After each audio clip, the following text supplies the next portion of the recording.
Congratulations on the film. I saw it yesterday. Oh, thank you. And I loved it. Thank you. I really like the structure and how it's not, I think, a conventional sports drama in the way that it shows us what happens after the Olympics as well. I'm so sorry to interrupt. Just before we get started, I'm so sorry. If you could just slip your name and your outlet before you get started, that'd be amazing. And I'll just be over here. I'll give you a 2-minute warning. I was going to ask about that. Thank you so much.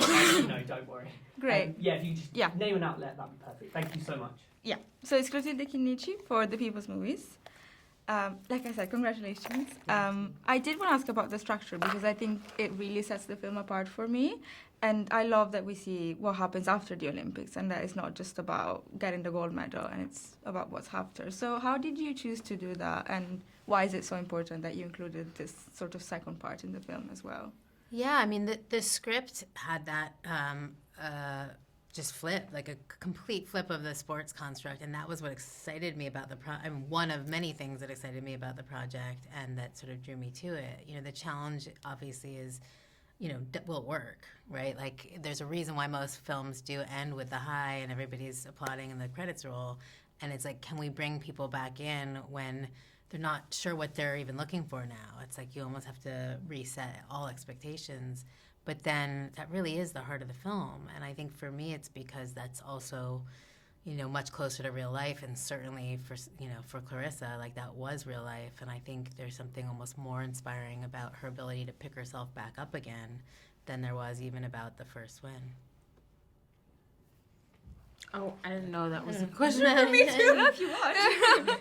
I mean, the structure of the film is one of my favorite, you know, most favorite parts. I just think it, like Rach said, it just shows real life, and I think that just inspires people naturally more. It makes you feel something more. I think it's one of the reasons people have so many emotions while watching it. So I think it's really special, and it's just a lot more real that way. So it's one of my favorite things about it. I also really like that we see a lot of Flint, and I know you filmed there as well. So how was that for you both to like actually be there and physically be in the space? I mean, I fell in love with Flint. I went there for the first time for research, probably 2019, and I've now been, I don't know, close to 10 times, and we'll continue to go back. It's a really amazing place, I think, because of its spirit and because of the community and because of the resilience. And I think I fell in love with the city in the way that, like, it has become a character in the film. And then I really just wanted to make sure we did justice to the city in the same way that I wanted to make sure we did justice to Claressa, because, it's a really special place. Yeah, and I think it was important also to, I guess, shine a light on the fact that it's a real place with real people, and it's not just about, you know, the water crisis and, you know, everything else that people, I guess, initially see it as. You know, there's more to the city than that, and the people there are very special and create things like Claressa and the person that she is, and there's so much pride that she has for her city and her city has for her. So it was really special, really important, and I'm from Michigan, so I had been to Flint before, and it was just, I guess, felt like home in a way when we were there. It was just really cool to be able to shoot there too. The chance to kind of rebrand it from a place of inspiration as opposed to the water crisis and kind of all of the bleak things that people associate. You know, and I think also, like Claressa says, pressure makes diamonds. Yeah. Yeah, this idea that, like, you know, and also out of that, like, out of decay grow, like, flowers, and there really is, like, you feel that in Flint. Absolutely. And I also want to ask if there's something that you have learned from Claressa during the making of the film, and if there's anything that you would want the audience to learn as well. I think I always say I guess, other parts of who she is something that's very special and important to learn. I think, you know, her persona that she has online, and if you see her fight, it's very strong, it's very confident, and she is that person, but there's so many other sides to her. You know, she is kind, she is vulnerable, and she has so many other, I guess, soft parts of her that I don't think a lot of people see. So I think it's amazing to see why she is who she is, and how that came to be.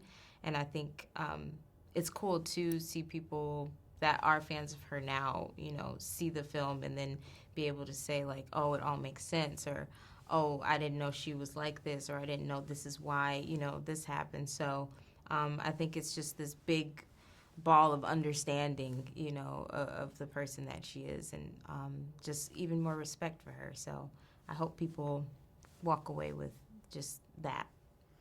Yeah, I think it's like on the one hand, you want the audience to understand her vulnerability, and then I think for us, I'm going to speak for both of us here, like we have been so inspired by her confidence.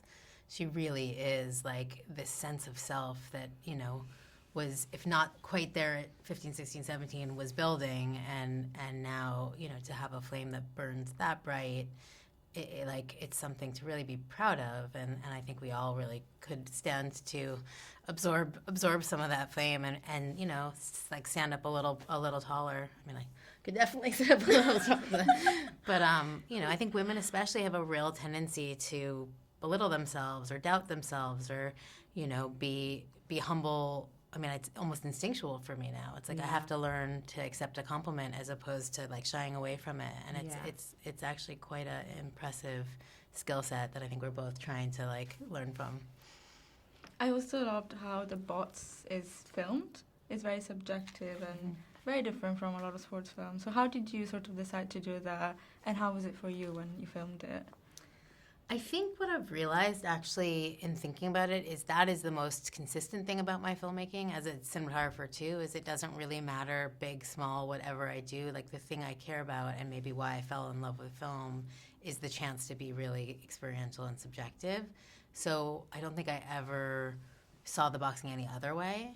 It was so important to me that it felt like, you know, the audience walked out feeling like they'd actually been in the fight.